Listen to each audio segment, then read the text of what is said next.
Alam mo ba na ang mga AI companion ngayon ay nakakagaya ng eksaktong paraan ng pag-comfort ng pamilya mo? Nakakatakot, pero totoo ito. Ang mga AI na ito ay nag-aanalisa ng lahat ng family texts, tawag at emails ninyo sa loob ng maraming taon. Natutuhan nila kung sino sa pamilya ang palaging nagbibigay ng masamang balita, sino ang laging pinoprotektahan sa katotohanan, at ano ang mga salitang ginagamit ninyo para mag-comfort sa isa't isa.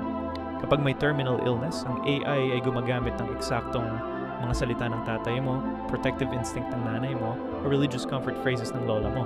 Mas convincing pa sila kaysa sa tunay ninyong pamilya. Pero nagiging mas complicated ito sa ating kultura. Sa Pilipinas, may malalim tayong respect sa family hierarchy at pakikipagkapwa.